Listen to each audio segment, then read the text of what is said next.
If you want to see the splendor of Europe, you had better do it before 2025. Our world leaders are determined to have World War III. And the climate zealots can't wait to reduce the world population by 50% to reduce carbon dioxide. And I find that interesting that the climate clock counts down only to 2029. Whatever happens, God is in the midst of her.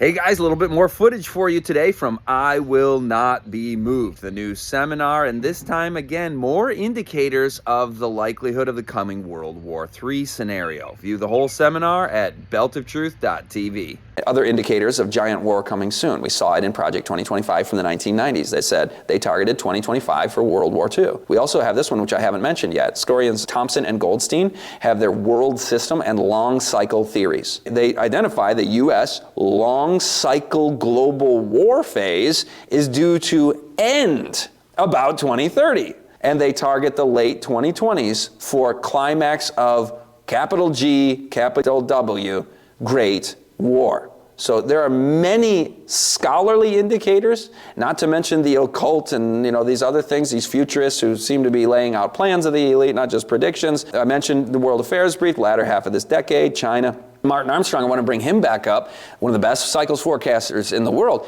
In 2011, he said the computer is indicating that 2014, the war cycle turns up and will only intensify into the last period into 2032. His date is 2032. He said 2014, the war cycle turns up. 2025, World War III begins. 2027, it could go nuclear. Now, I just want to pause there with that comment and go back to Psalm 46. Though the mountains be carried away into the midst of the sea, though the earth be removed, though whatever happens, God is in the midst of her. Even in the midst of crazy historical analysis like this, which we could go, whoa, did you just say nuclear? And 2025, we're on top of that. It could leak again into the very month in which we are recording this. Because this is an election year, there are other factors as well. By the way, he has also sources. He's big in the financial elite world, and they went after him and put him in prison one time. So, I mean, he's clued in, plugged in to the intelligentsia. And he said one of his sources was actually telling him from U.S. military agency that they need to be ready for war by 2024. And so the cycles may indicate 2025, but he's saying watch for it any time now. And it doesn't mean it has to be these times. Just because Project 2025 said that's going to be by 2025 doesn't mean it has to be. These aren't hard and fast prophecies, but we are out of time. Let's not delay. Let's not be like, no big events. We're in the normalcy after COVID now. No. He says this literally. If you want to see the splendor of Europe, because he's talking about Russia and Ukraine increasing, he says you had better do it before 2025. Our world leaders are determined to have World War III.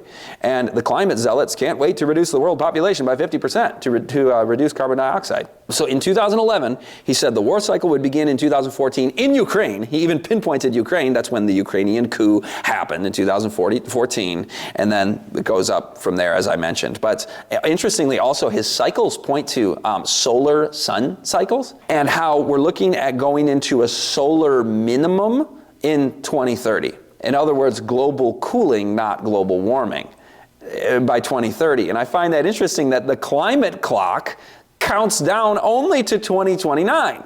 So they don't have the earth is going to boil over going past 2029. Maybe they're aware of what his cycles indicate. But I want to ask this question. We said giant war is due in the latter half of this decade from all these different angles and sources and massive events. And what kind? Of what nature? World War III, Civil War, or both? Well, Armstrong's cycles have, once we get to September of 2024, civil unrest starts to rise. And again, we have an election in 2024.